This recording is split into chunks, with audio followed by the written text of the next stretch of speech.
Hello again, everybody. Just for sake of repetition, my name is Matthew Gordon. I'm a documentary film producer, writer, sometimes director. And again, I want to thank everyone for having me today. I've already learned so much from many people here, and of course about the history of Texas, about your vision for the future, the challenges facing you today.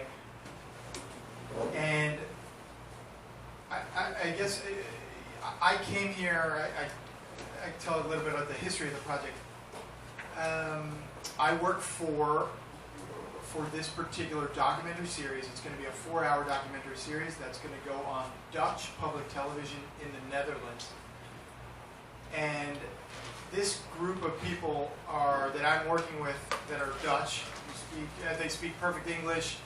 I believe you will get a chance to meet them in November or January if you will have us. But I want to just tell a little bit about them and a little bit about what we're thinking about as far as the project goes. This is a director and a journalist from the Netherlands who are extremely experienced. They have a tremendous desire to know more about the United States, and I think in this case, in particular, Texas. The documentary series is called Texas 2020. It's a 4-hour documentary series that will go on a very prominent network in the Netherlands, which is roughly 10 million people total. So I think a third of the Texas population. But what happens is, I think right now in Europe, I live in France, I think there's a particular interest, especially as the election approaches, on what is happening in the United States right now, to make sense of it. I think there's a feeling, a certain distance has grown between these traditional and allies, Europe. Speaking of Europe and the United States, there's a distance now that hasn't existed before, and I think it's a question of the present day and also the future. What does the future hold? I think Europeans, they're very interested in this, and I think particularly concerned about that. We have chosen to look at this through the lens of Texas. And Texas is something that, through research and some of the things I knew before, I spent much time in Texas in the past.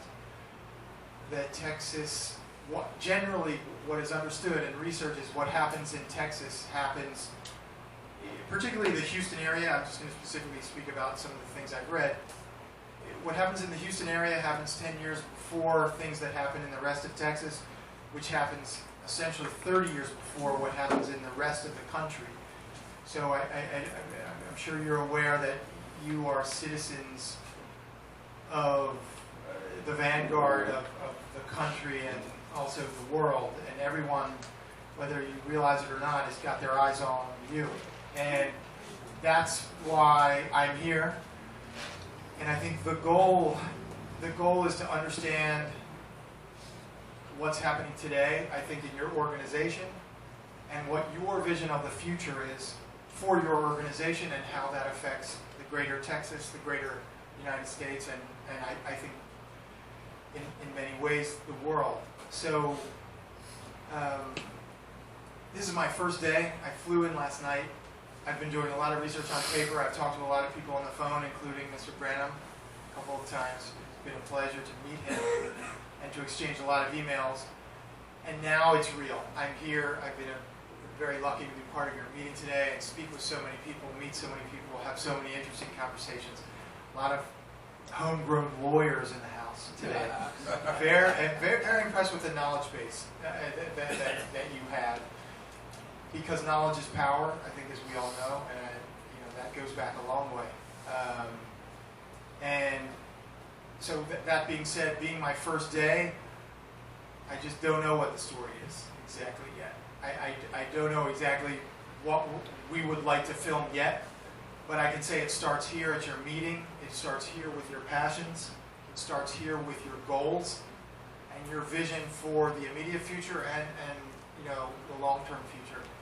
And I'm gathering so much information. It's kind of dizzying today meeting everyone, trying to remember people's names, taking notes.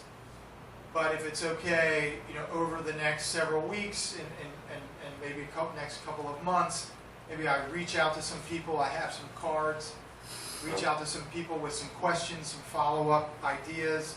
Certainly, just kind of trying to learn more and more to figure out how best to tell your story. That's essentially what I'm here to do. Would y'all consider in letting us have a copy of it to put on our website? Absolutely. We can have, absolutely. You will have a copy. And I want you to know, I have seen the Russian television piece they did on you. I thought that was very well done. I don't know how you feel about it, but I think they did a very good job of representing your interests, representing your philosophies in a way that was very thought-provoking, and I thought it's very good storytelling. And that's the goal, I think, of people in my business. I mean, I think your business is the same. You need to tell effective stories and to communicate with people clearly. They need to feel that that message, and they need to feel it clearly and succinctly. So I don't know if that, anyone, feel free to, any questions, Ed? Sure. Is there anything specific that we can send you that you can be looking at? Yeah, that's a very good, it's a very important question. Ed asked, is there anything specific that you can send me that I need to be looking at? And, as we've done, we've exchanged a lot of information, both text-wise, photo-wise. I mean, I've learned from Ed that there is an embassy to the Texas Republic. Well, there's an edifice of an embassy to the Texas Republic in Paris, France, that stands today. Yeah. I had not a clue that such a thing existed, and so these are important pieces of information that can only make our documentary story a stronger one, and lend to its power. But I encourage everyone. I mean, I think I've taken a lot of people's cards. I'm going to leave my kind of information. I don't know. Is there a general? Maybe there's a general website, or just so that people can have my email and phone number. If anyone should reach out to me, please, anytime. Send me an article or a note or anything. I'm very open to receiving everything. I have some cards. I'll be reaching out to people and keeping in touch, but I invite everything and anything to come my way. It can only help. But I would say this, that the number one aspect of the story that I think is important to begin with is that sense of the vision for the future. I think that's so. I've gotten a chance to talk to some of you today, some more at length than others. And it's such a vast subject, it's such a vast amount of history that we're dealing with here. But if we look at today and we look at what we would like to happen tomorrow, if we can really get a good sense of that aspect of the story, I think we can really turn some heads in terms of what this documentary can do. Where are you planning to release this? Fundamentally, it will be first and foremost released in the Netherlands, where they're funding the whole project. Right. And this is a big series for them. This is one of the major series of the season. The people of Texas without spreading it across the United States yet.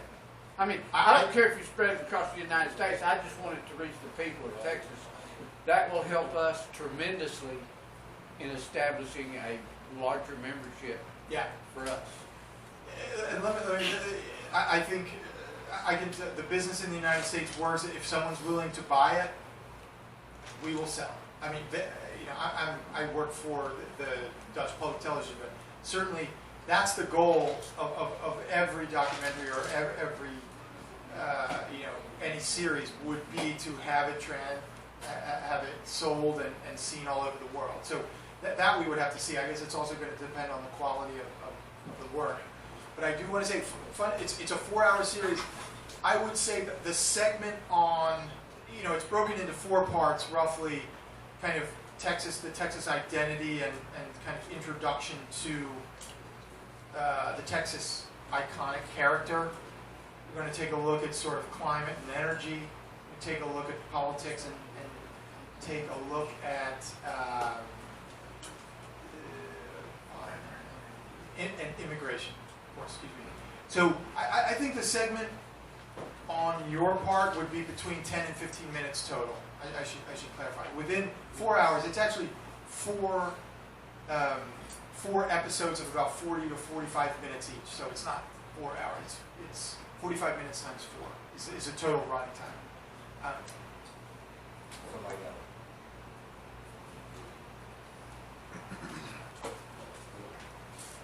I have a question.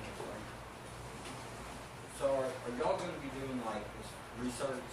I mean, do y'all plan? It's on. It is. He's on. Chew on the mic. There Yeah. you go. Do y'all plan on doing research? Because I mean, speaking personally, I've been in Austin for the last 7 to 8 years, and I've seen just personally myself.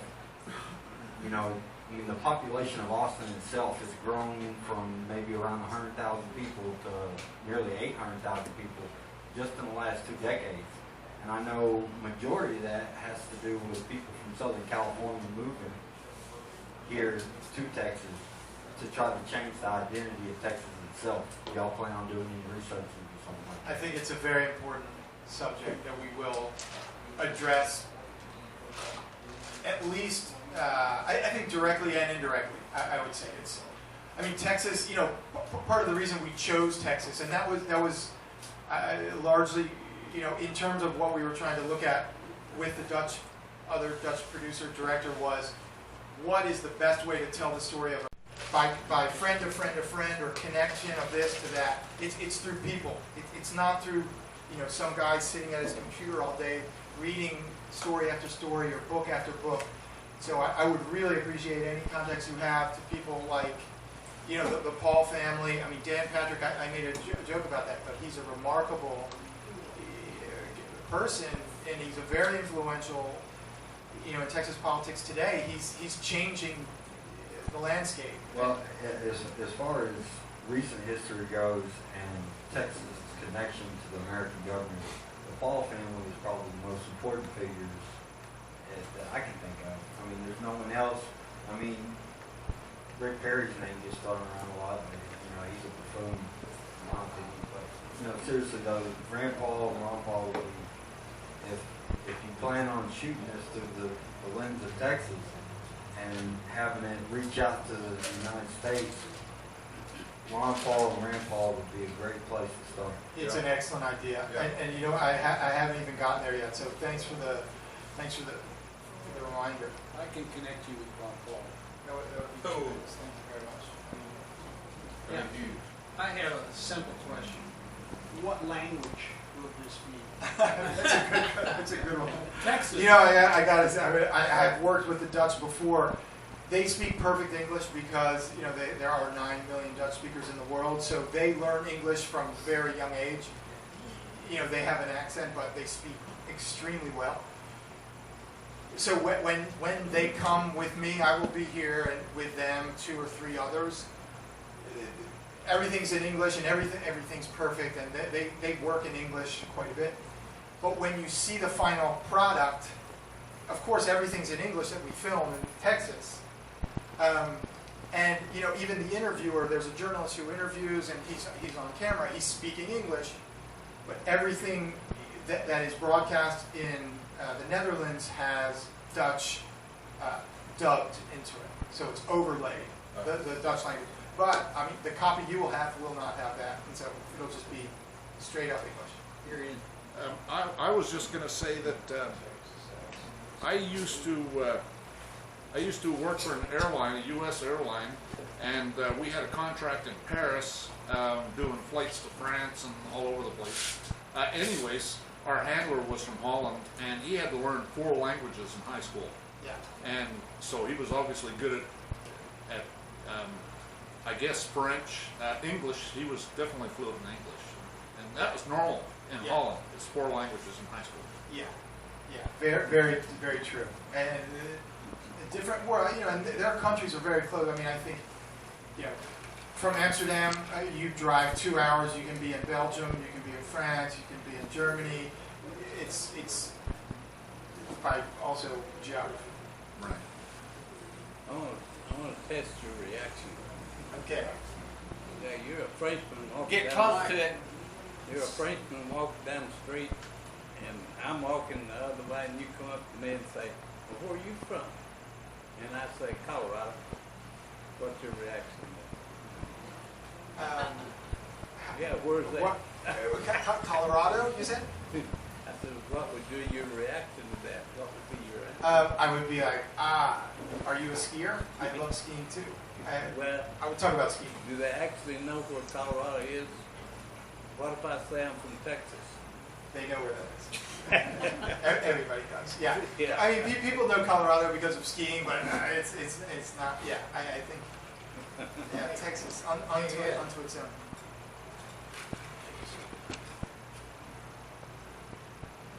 Yes, a question about the Yellow Vest movement. I doubt most people here actually got to see the Yellow Vest movement because there was a tremendous media blackout here. Every video that was uploaded was deleted off of YouTube, so we'd go through 8chan. Are you familiar with 8chan? No, I'm not, and I had no idea about this media blackout. That seems. I don't understand that. It's It's happening all the time. Yeah, so we would Who's go. doing that? Our government. Removing it from the internet. That's YouTube. So you can't go on YouTube and. Oh, you can if you get in the window. So you upload it, and within 2 hours it's destroyed. So we'd go to 8chan, and then they would tell us to go watch the video, and they would scramble the words up so that the filters couldn't pick it up quick enough to watch the real Yellow Vest movement. In addition, I had an aunt from France. Her family's from France, and she would give me the real information. But as a common citizen of the United States, the Yellow Vest movement looked like Occupy Wall Street. It was not a big deal. Oh my God, that's I thought really you might want to know that. scary to hear. I mean, at one point, just without going on too long about it, there were more than 120, 130,000 people in central Paris. The entire, the main boulevard that leads up to the big arc that everybody knows, the Arc de Triomphe, and then the Champs-Élysées, which is there. I mean, many shop windows destroyed all over, fires were starting, cars burned out, many injuries, I think one fatality, and it was extremely violent, and it was very scary, at that point. People were leaving Paris. There was, there's the civil unrest to a degree where you're bringing in, the equivalent of the National Guard, and it was a very intense time, and the fact that people didn't know that here is maybe even scarier. Yeah, just like after a football game here. Yeah. How does that compare to the Islamic no-go zones where is violent and... In the suburbs of Paris? Yeah, well, Yeah. I'm not sure. See, we don't carry anything past that either. How does that compare? French culture and I think European culture today is going, they have their own very big concerns. Of course, the Yellow Vest movement is very important in terms of, I think, the internal workings of the country and the way they distribute wealth and the tax system and just available jobs. Their economy is relatively slow down. I think they're not as dynamic as the United States, and that's what creates a problem for, I think, the working class. On the other side, not to go too far into it, but, the issue of sort of the relationship between Christian and Muslim and the Islam, the world of Islam and fundamentalism is the biggest problem, the biggest challenge they're facing, and it's getting only more and more challenging. Really, something I've never seen something remotely like that in the United States, because in a way, we're so much more, whether we realize it or not, compared to Europe, we're so much more tolerant of different religions and different races and creeds in general, than Europeans are, I think, again, in general. So you have a friction there in terms of religious tolerance that's very combustible. And then you can see from Bataclan, these other, when the terrorist attacks in Paris, multiple terrorist attacks, these are things that are potentially happening all the time. We're not reading about them. Even one in my neighborhood in Paris that was diffused before it became a problem. But somebody, about 100 yards from where my son goes to kindergarten is building a bomb in his apartment. A fundamentalist is building a bomb. Luckily, they caught him in the act. And there's so much of that, and it's in the newspaper. It's this. We caught this guy. But this is it's terrifying. That is a terrifying thing. I mean, it's a big subject, not really related, but very. But with the no-go zones, that's where the police are not allowed to go in that area because it's Sharia law. Yes. Yes. Then to me, that's like the counterpoint to the Yellow Vest movement in a sense. Okay. The police are against both sides. Yes. The police are caught in the middle, I think. Yeah, and then we're seeing more of that in this country all the time, too. It seems true that it is maybe in a different context, but a similar result.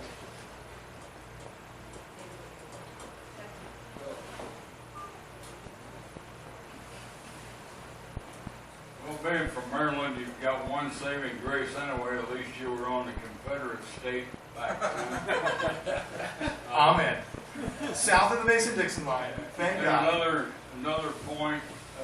Back in 2014, I did a interview with an Italian radio station. Now that was tricky. With all the, there was probably 10 minutes of interview, but it took over a half an hour to do it. But so I'm familiar with that. Another thing is what happened in 14 to us.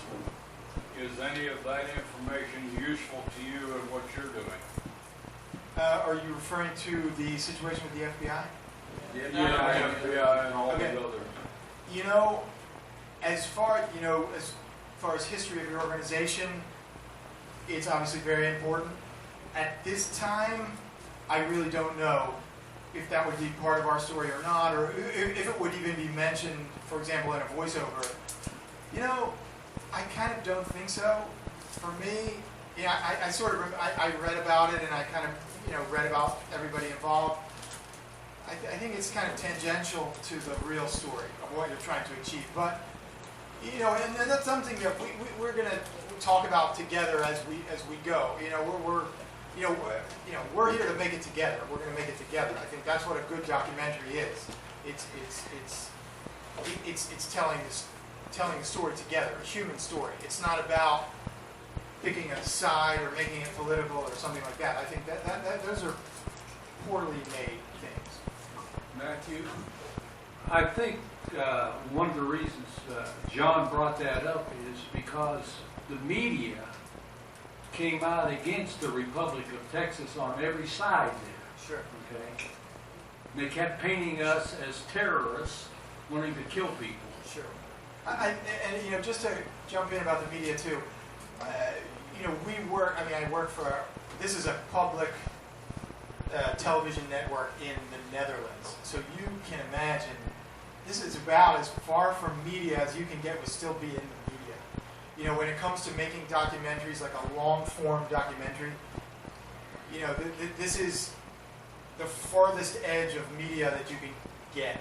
Kind of, so I don't want to say we're not quote unquote part of the media, but we're really storytellers and filmmakers, and I think it's a choice not to be part of that kind of media, I think. And so, this is a 10 to 15 minute segment about what you as a group, you as human beings are doing, your goals, your vision, and the challenges of that vision, and how you are trying to overcome those challenges. And, So- and the resistance to the things that our government is doing to it. You know, I think it's important that the people see that we are not a terrorist group. We're just trying to improve our country. And I think it's important that that part is in the documentary so that people know that we're not a bunch of terrorists and that we're actually working for goals, towards goals that will help the people of Texas. Matthew was reading the Texas Constitution over lunch today. Wow. We started into the Texas Constitution today, but to your point, this is the story. I couldn't agree with you more, and we need to work together, all of us, to make sure the story is as accurate and clear as possible. So that's what our work is. That's the work cut out for us. Of course, for us as the filmmakers, but also with you to make sure that we don't miss the story. To get 15 minutes, how many hours of videotape is it? That's a great question. You know, the shooting ratio, that's the term we use. I've worked on documentaries where the shooting ratio is 2-to-1, which essentially means you shoot for 2 hours, but it ends up being 1 hour on TV. And I've shot on programs where it's 100-to-1, 100 hours to 1 hour, and you just never know. But I think for this one, I bet you it's around 4 to 5 to 1. That's my guess. Just because we don't have that much time, we're going to spend a day, 2 days, full days, and then that would so we'll see how much that is. Well, it could be more than 4 to 1. Yeah. But we'll have a lot of footage. Come to our next month's RT meeting in Keene. Unfortunately, I won't be able to make that one. But wait, it's in October. It's in October. October what? 12th. Second weekend. Oh my. Second Okay. Saturday. Second Saturday. Okay, I'm due to come back for another research trip. I'm not sure the dates or the locations, but I would like to see that. And that would be obviously a good, the fact that you are, just to kind of in the mind of the film team, the fact that this is a new location that's part of, one of the Attorney General of your group, as essentially come together to make not just a meeting location, but also a place where you're going to begin the common law court system on your own. That's quite a powerful story. That's a good story. And of course part of your greater story. But There's a concept of projection. Those who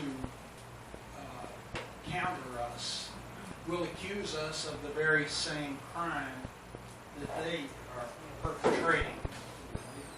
This is routine in this country today. And we, the people, whenever we get out of sorts or they're upset with us, they'll call us racist or white supremacists. yeah. Or what? Are you planning to? I can't say, thank you for the comment. I can't say how far away from the reality that is. I mean, it doesn't take, any kind of intelligent observer will see that is so far from this that's it's unbelievable that could be construed that way. And I have 1,000,000% faith in my coworkers, in the people in the network I work for, that we are going to. Of course, I'm very responsible for this as well, but we are also committed to the truth and to integrity. Well, the challenge is this, that the people have been dumbed down when they hear the same. It's like 1984. Hey guys, we can hear you up here from the back of the room.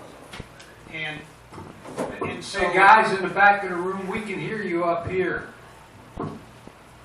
So, yes, it seems ridiculous to us what they're saying, Sure. but undoubtedly they probably have good reason to do that, because there are people that are not educated, that are just either on the dole or never finished school or I don't know, but all they're after is the electorate to change it in their favor, and they can do this stupid stuff, and it will win. Now, so I just wanted to make sure you're aware. This is the manipulation of the brain, how they work on the people to rule us through deception and deceit, and miseducation and disinformation. And in fact, one of the biggest issues that we have is truth. Where is it? Where do you find? How do you go about looking for it? That's it right there. That's exactly it. But if you get caught up on watching their networks, even you may think Fox News is great, but it's really pretty pathetic. And I mean, the very fact that here we just had 9/11, the memory of it, and on Fox News with Hannity and all these other people, they keep talking about the same story that, oh, those people who hijacked it and all of this stuff. Whereas just a week ago, long relatedly, the University of Alaska in Fairbanks had a big paper that came out that took it every which way and said it's an absolute impossibility. Plus, over the last decade or so, we've had over 3,000 engineers, architects, and construction people say it's an impossibility, and yet our media continues to throw the same garbage at us, and people believe it, including my wife. Now you're in trouble. Yeah. And it's not even funny. It's freaking disgusting. You know? It's sickening. Get family members are pitted against family. I have two sons that won't talk to me now because I think Trump is doing better than Hillary would have done. And they think that I must have really, I'm not the father they thought I was. That's the kind of point. You're a media person. I mean, you may sit there and say, this weird guy, why is he bringing all that? I don't know where you come from in France as far as understanding of what I'm talking about, but I think everybody here knows exactly what I'm talking about. United we stand, divided we fall. Their great task is to divide us. Yeah. I think I've been away for 2 years. I last lived in Los Angeles 2 years ago, and I worked, and now we live in France. My wife is French, and we have 2 little kids, and we're trying it out, just to tell a little bit about myself. But before I left, my last 2 years, I mentioned that I worked at NBC Universal, so I worked in the news building. I was working on a travel and leisure show, so it's a very different kind of experience, right? But I was in the news building, and every day I came into the news building, and there's 15 televisions. It's a huge thing, and about 6 months before the election, there's Trump, there's Hillary, there's who knows, there's Ted Cruz, there's it's all spread out. They're getting ready to go into the election. Well, 6 months turns into 5 months, turns into 4 months. Well, what happens? It's then it's Trump and Hillary, and then 2 months, 1 month, it's all Trump. And there's a reason for that. Trump sells ad dollars. That's it. So whether it's NBC, NPR, PBS, CBS, CNN, guess who's on that show? Trump. Whether you like them, you dislike them, you think that or think this. So this is business. And that's what we're doing. That's what the media is doing, business. I do business too. This is my job. I need to do a good job and make sure we get viewers and all that stuff. But I do think the advantage of this job, and one of the reasons I really like it, is when you work for a European company, again, you're not beholden to a shareholder. This thing is run by the government, and the government just lets it go. And the budgets aren't great, but we do have a lot of creative freedom. And I don't know, I think there is some independent thinking going on. I mean, there's mistakes being made, and sometimes you don't do as good a job maybe capturing the story as you can other times. But I can promise you this, we are coming in here and we are going to just listen as well as we can and tell the story as honestly and humanly as we can. It's about people, and here we are. We're people, and that's what we're going to do. But the last thing I got to say is I'm shocked to hear this about Yellow Vest not being available on YouTube. I need to look into that. I had no idea about this. I never even heard of that until a month ago. Wow. I mean, First time I ever heard it's of terrifying. that. So I think to your point and to what's going on here on every level, the polarization. It's a shame. First and foremost, we are not political beings. I mean, that's for sure. We are humans. Family, friends, children. Sons, daughters, etc. So that's how we start, and then we can get into other things, but that cannot divide us. I mean, that's just politics. I'm sorry, but that's not who we are as people. And that's our approach. I mean, that's my approach, and that's our team's approach. You bring up an important thing, something that's very important to me, and I think important to most of the people in here. I'm not a young man. That gray hair's been here for quite a while, all right?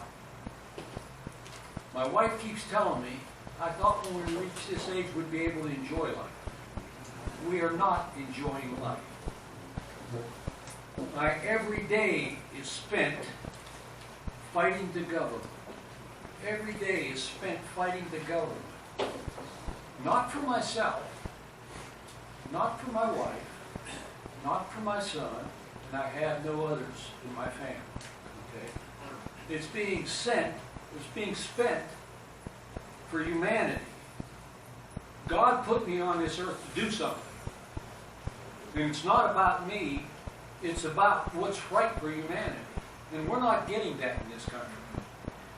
And that's why I'm spending my life this way, rather than enjoying my life. I expected to own a diesel pusher motorhome and be in a damn gypsy at this time. Matthew, earlier when we were sitting across from each other at lunch, I gave you a little constitution as a gift. It was on $1. In it, on page 35, I highlighted some things. I think I gave you the highlighted version. And if you'll read it, from pages 35, 36, 37, and 38, it highlights the course of history and why we broke away from Great Britain as patriots that love liberty, that love freedom of religion, freedom of speech, fair trials rather than sham trials. And in it, if you'll take a minute to read it, you will see the very things that our patriots that left Great Britain, we are facing the very same things today. No freedom of speech, no freedom of religion. I mean, Texas, I believe, a coach bent down on one knee and prayed after a game was over, and they arrested him or fired him, and he's having to sue for his religious liberty. He didn't say the prayer in front of anyone.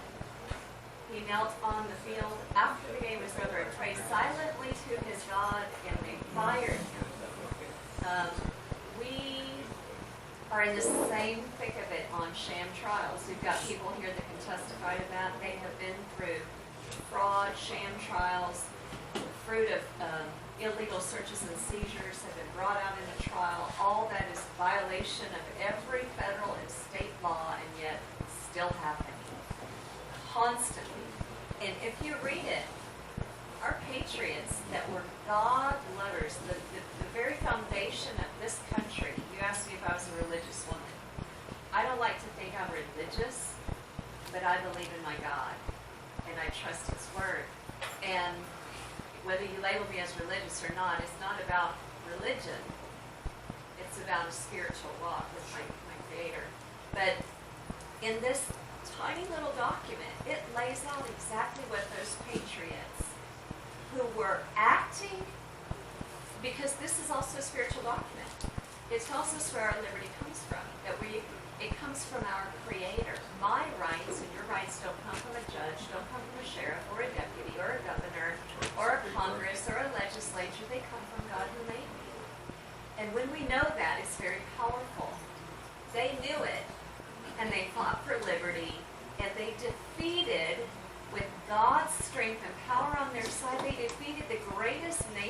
earth, and that was Great Britain.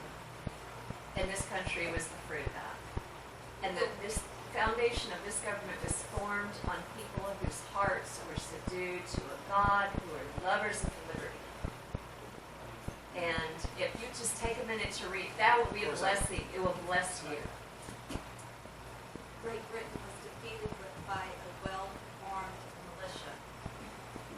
It wasn't an army. It was a well-armed militia.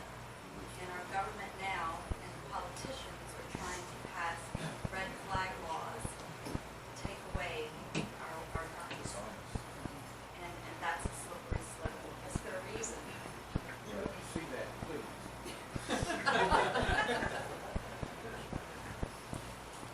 What you need to understand that we are fighting is the fact that we are fighting the British government today. All of our attorneys, when somebody goes to college and graduates and goes to law school and graduates, they take the bar exam, BAR, British Accreditation Registry. They swear allegiance to the crown and accept the title of nobility esquire. And that's who's running our country today. And they're all a bunch of crooks. Yeah. You know, that's the ground of it right there. Yeah. Their allegiance is not to this country. They swear allegiance to the crown and accept the title of nobility esquire. That's a violation of our original 13th article of the Constitution. And they stole our money. Got using notes. We keep giving it to them. Yeah. I got one more thing that I want to add. Just for me, having been involved in this group terribly long time, I've been fighting for the idea for probably the last 8 years. But for me now, as I'm looking back, especially as far as what Mr. Ford has spoken to, as far as where we're trying to get to with the UN and what we need to get there, to get a hearing before the UN, you know, there's a few things like, I got 3 things for me personally that are on my mind on a regular basis. The first one is, how do we get the hearing? Like, what exactly do we need to get the hearing as far as people count? Secondly is the history. France has a lot to do with what happened here in Texas because of Napoleon Bonaparte. So if France did not invade Spain, dethrone the king, and then put his nephew on the throne, we would probably be looking at a totally different world, especially here in Texas. You know, there's a lot of history around that. You know, when Spain hired Moses Austin and Stephen Austin as the impresarios to bring down settlers, Mexico still had over 1 million people in Mexico at the time, but they were still willing to bring people in from the northern part of the states. So, I mean, there's a lot of things that are involved because France did not invade Spain until just after the Louisiana Purchase, when the American government purchased Louisiana from France. So there's things like that are involved. And then the third one, as I spoke to earlier, about Southern California moving in. I mean, massive amount of people from Southern California. I mean, when I walk up and down the streets, you see nothing but California tags on all the cars.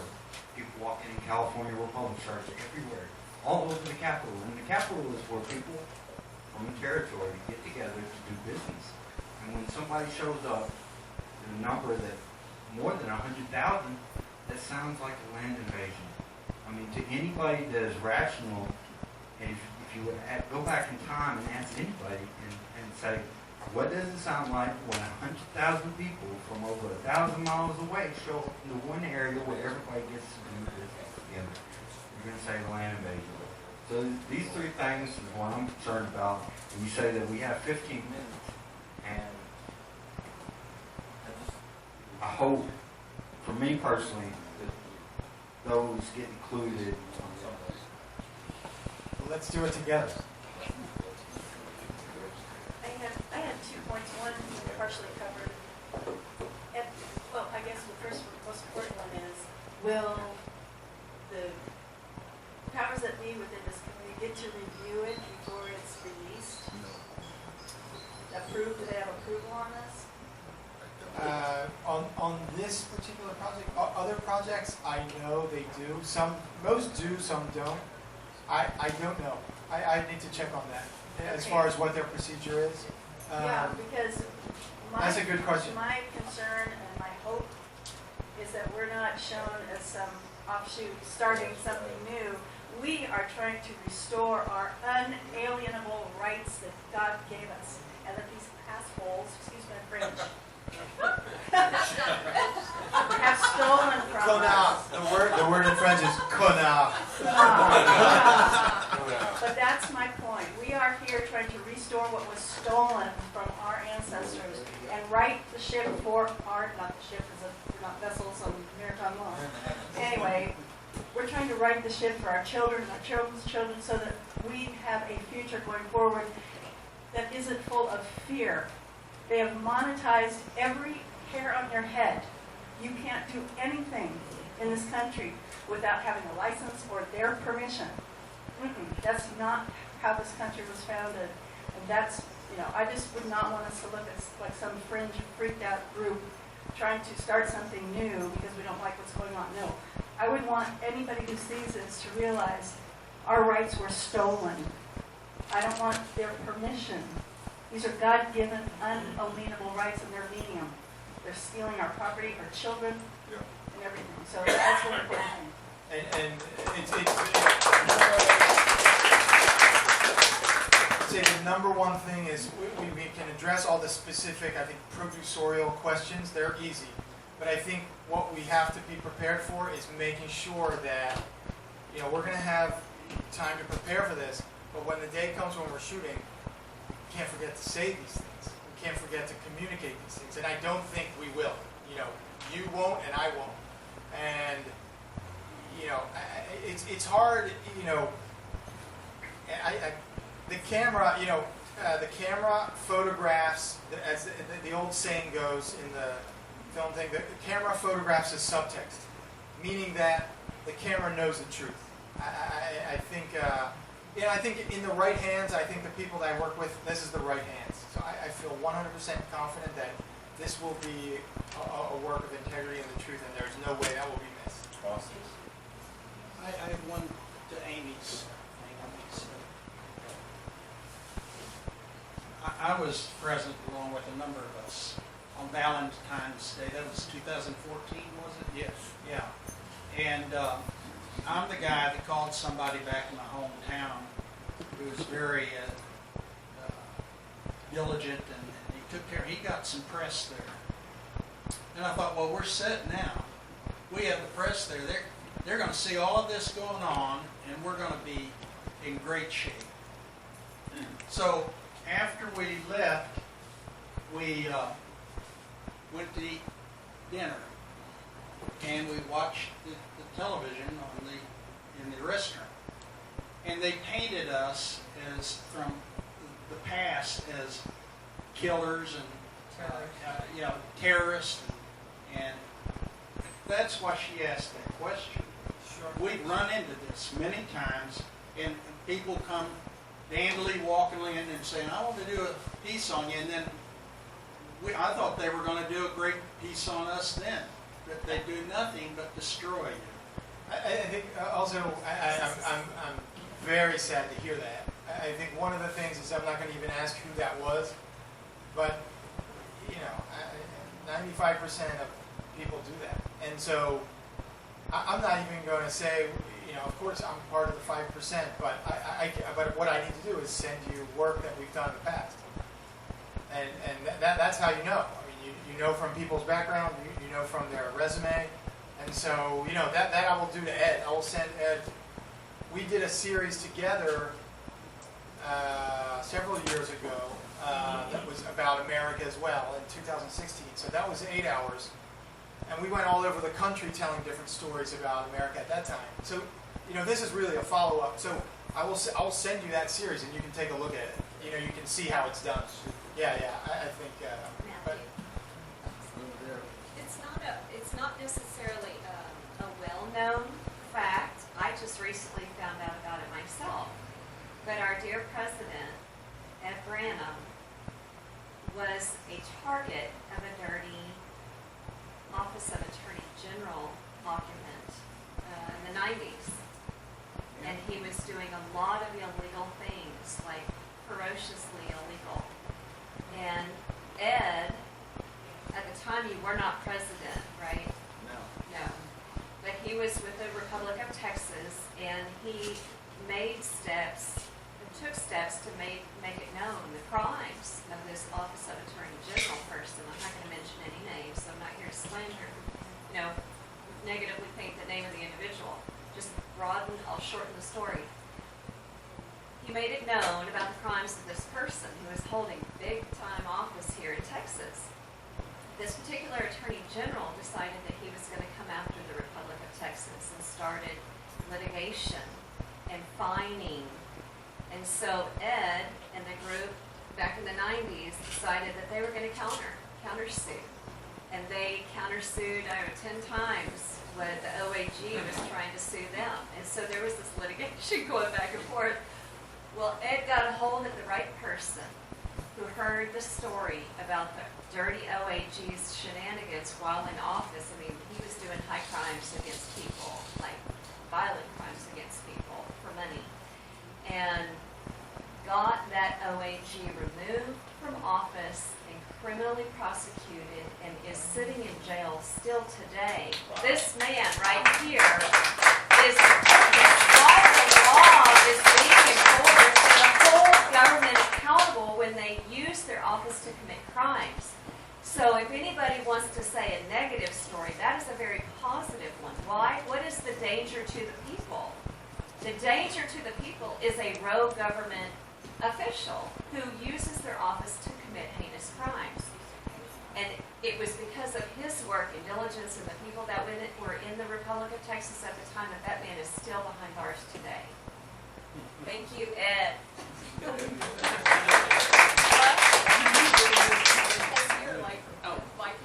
Ed wants it now. It's on 99.9% of the story was true. The guy's not still in prison. He's not? Okay. All right. He just mopped the floors for How long? 7 years. 7 years. For all the other Wow. prisoners in Texas For County. all the violent things he did in office to Let's snuff tell you a out real life. quick media story. We used to have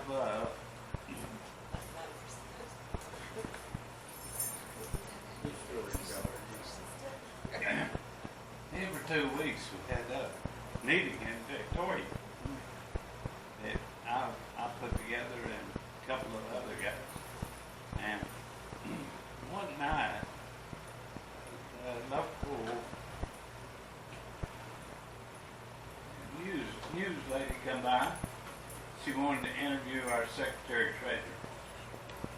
He said, well, sounds good. I said, are you going to do us right? Oh, sure.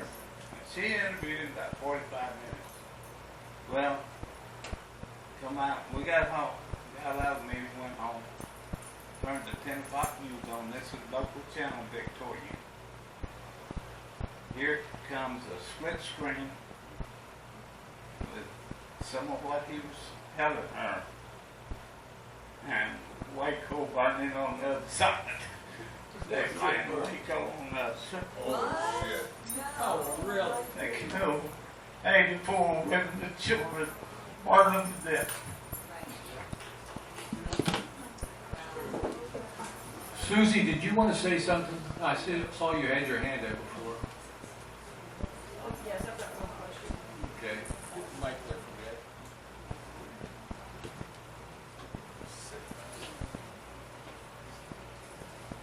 Your previous production, how was it received in Netherlands? What, as far as viewership, response, feedback? It was received very positively, which is the reason why we get to do another one.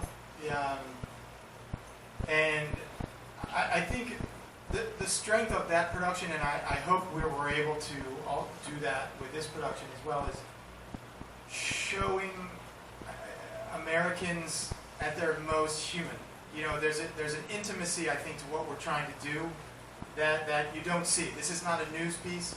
This is about how people live, the stories of people, their dreams, and how they're striving to achieve those dreams against the challenges, the obstacles. And I think I can tell you a little bit about the last one. Was based on a book that was written by a writer named George Packer, and in the book, he kind of went around the country picking different places and telling stories about these places. For example, Youngstown, Ohio, and the Rust Belt story and the end of kind of manufacturing in that region through the eyes of people that live there. So everything was the point of view of the people experiencing it. It wasn't somebody on high trying to, who knows everything. And it's not a lot of facts and figures. It's really an emotional story, a personal story. And that's I think that's why that was a success, and that's what we're trying to do with this one. And I'm on the first day, so I hope we can do it. But it's a great start here today, just to meet you and the people. You're going to tell the story, not me. So I just have to make sure the camera goes in the right place, and then let you take it over from there.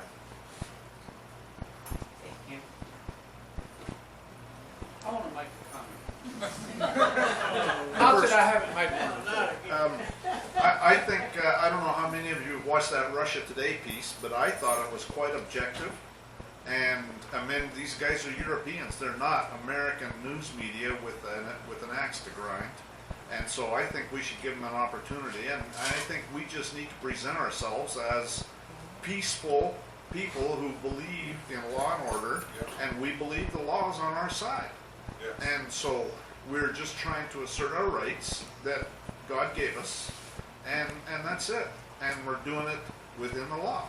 And that's the important thing we need to stress, and give them an opportunity. I think that they will do it, and I think that's what they're trying to do. And so, again, he says that it's going to be up to us, because it's what we say when that camera's on us, so we need to remember that, and we need to stress how we're peaceful and how the law's on our side, and we're just trying to assert our rights. That's it. Anyways. I thought it made us look down the cowboy. I totally do. I've got to say, I saw the Russian piece. I watched the whole thing, and it's one of the big reasons I'm here. I just thought it was fantastic. I thought Bob Wilson did a tremendous job. And I talked to Ed about Bob, and he told me that Bob is not here right now, but I would love to meet Bob. I mean, I just think he represented you very well, and I hope I get a chance to meet him. And I have to speak out on that, and I agree with you 100%. As a filmmaker, I almost can't tell you how it's going to come out. It's not right. I can't tell you. I have a strong feeling how this thing's going to come out, because I've done this for a long time, but I can't tell you that because we haven't done it yet. But what I can tell you is we are the opposite of an American local news station. This is the lowest of the low. This is bottom feeder definition. This is disgusting stuff. I mean, man, we couldn't be more different than that. And I don't want to even talk about that to the degree that I don't want to try to convince you that we're such and such or such and such. But we need to tell the truth. That's what we need as film people, documentary makers, and we need to do it together. But man, wow, this is another universe from news. This is not news, and especially not American news, and especially not local American news. I want to say something about what Ed was talking about at Waco. My father-in-law, my previous father-in-law, was the county judge there. A friend of his was an Army Reserve helicopter pilot flying around over that carrying an ATF agent or somebody. The first shots fired at Waco. Does he know what the Waco debacle was? The Koresh? Yeah. Yeah. I'm familiar with that. the first shots fired there were fired out of this man's helicopter. And he told my ex-father-in-law about it.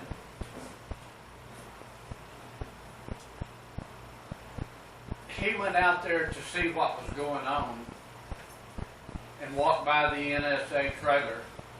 And they came out of that trailer and grabbed him and wanted to know who the hell he was and what he was doing there. And he told them he was the county judge, and they told him to get out and don't come back. David Koresh had a Class 3 federal firearms license, which entitled him to do everything he was doing. And the reason that whole thing took place was to get the assault weapons ban passed. Imagine that. And there was 86 people killed, and that's our government, the good guys. We got a problem, and that's what we are trying to cure. And because nothing was done about that,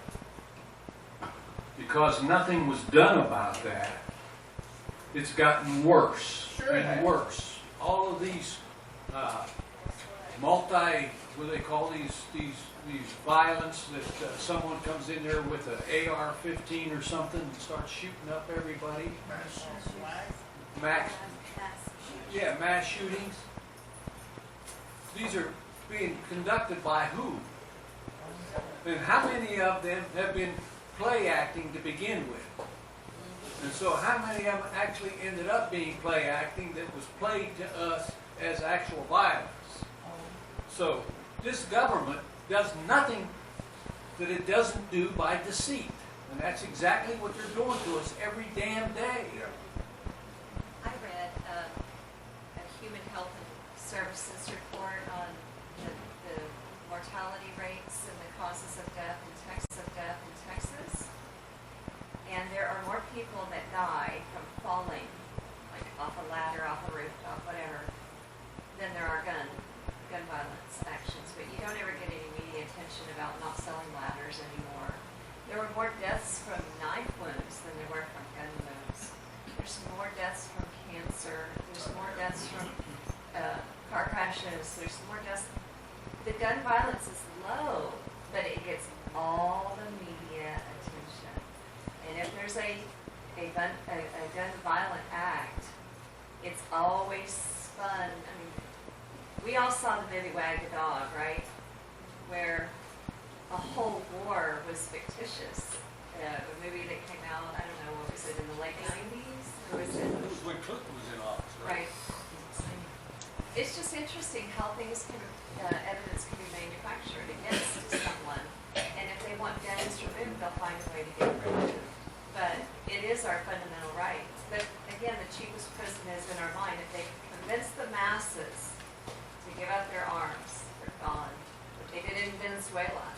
Every time they got guns removed from the people were slaughtered shortly thereafter. We don't need to talk about the Jews in Germany back in 1941. But there's been others all over. Whenever they want to have a brand new regime, they remove the guns, and then things change drastically because people have no right to defend themselves. One of my favorite stories is in the book of Esther. And there was a group of people that were targeted for genocide by a person who wanted worship and couldn't get it. So he went after a whole people that worshiped God and God alone and tricked the king into passing a law to target these people. And God is, of course, wiser than man, and God put a woman in the house of the king. She just happened to be the queen, Queen Esther. Queen Esther went and petitioned her husband. She found out about this genocide agenda against her people, the Israelites, and she was very wise and noble and petitioned her husband, the king, to please spare her life. He didn't even know she was an Israelite.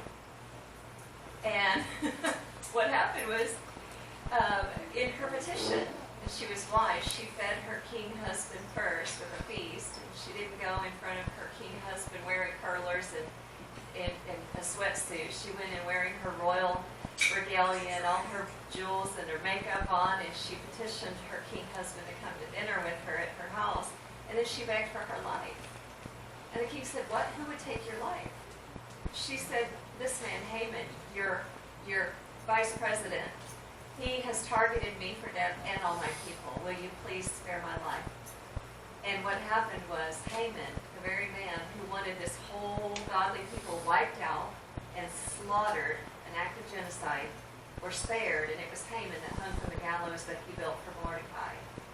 And then Queen Esther was then able to pass a law herself, because back in the day, they were not able to undo the king's order. So she passed a new law that said, hey, any of the Israelite people, you have a right to defend your own property at whatever you want to do with the people that might come and plunder you. You have a right to do with them what you choose. So basically she passed what you could call a Second Amendment rights back in the day, back in Babylon.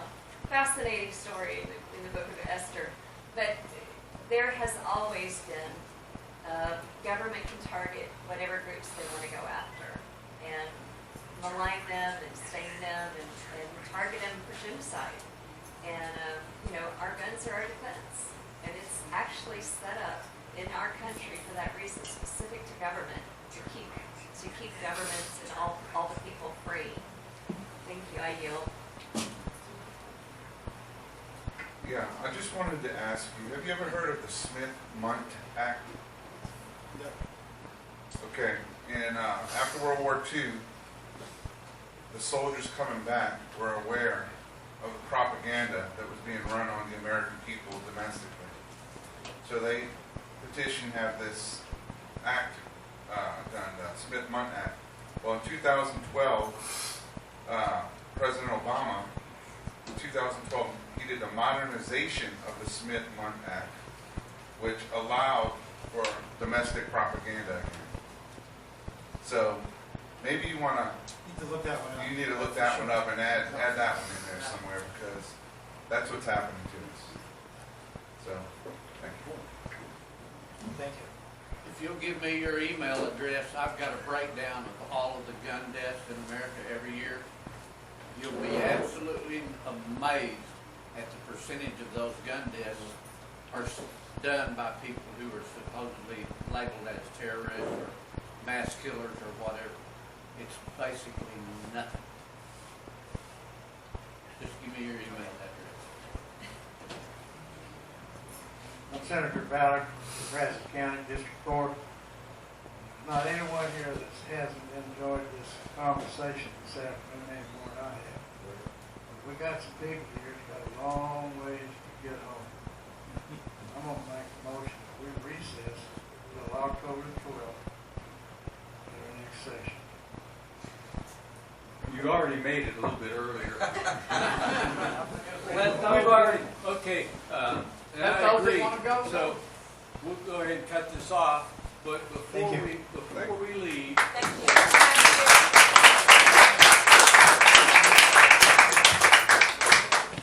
thank you for coming. We enjoyed it thoroughly. Thank you. Before we leave, I'd like to have a closing prayer. Tom, would you give